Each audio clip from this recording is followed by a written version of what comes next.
The ancient Sumerians looked to the heavens as they invented the system of time, and we still use it today. One might find it curious that we divide the hours into 60 minutes and the days into 24 hours. Why not a multiple of 10 or 12?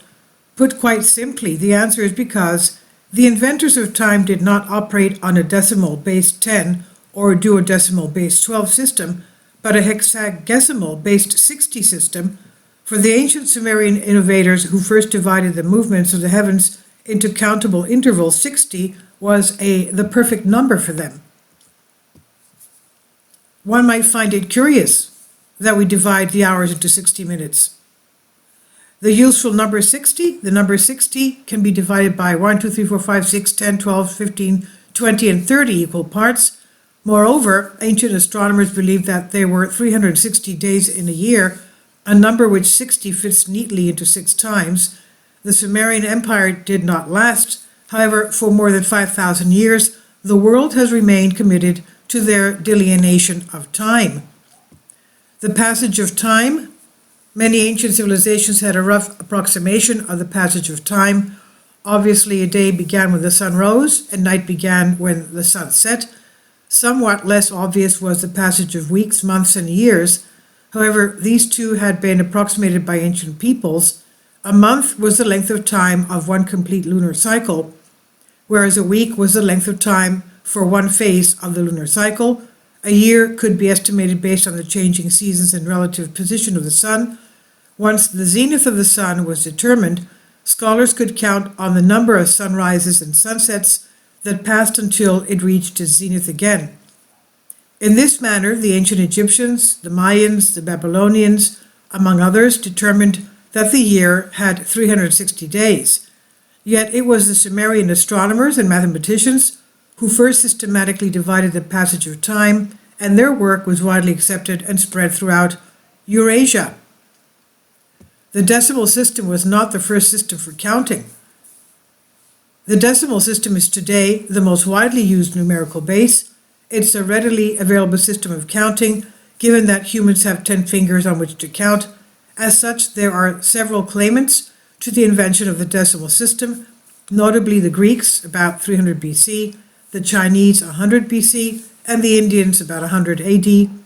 Less well known are the origins of the duodecimal system, although it appears to have arisen independently in ancient Nigeria. Chinese and Babylonian languages markedly in the belief of the 12 signs of the zodiac. However, all of these were preceded by the ancient Sumerians, who crafted their hexadecimal system in the 3rd millennium BC. The Sumerians' invention of the hexadecimal system. The Sumerians initially favored the number 60 because it was so easily divisible.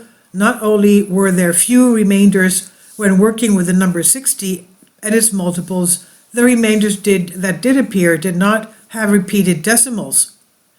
For example, 1/3 equals 0.333, and so on. A concept Sumerians could not process at the time. The land of Sumer was conquered in 2400 BC by the Akkadians and then by the Amorites, also known as the Babylonians, in 1800 BC. Each subsequent ruling power also appreciated the user-friendly hexadecimal system and incorporated it into their own mathematics. So the notion of dividing time into units of 60 persisted and spread to the east in Persia, India, and China, as well as to the west in Egypt, Carthage, and Rome. The system neatly complemented the Chinese astronomers' work of discovering the 12 astronomical hours of the stars, a mostly theoretical discovery as most people lived by the sun. It also worked with imperial military strategies, particularly the division of the night watch into multiple even increments. The Egyptians maintained 3 watches each night, and the Romans had 4 watches each night.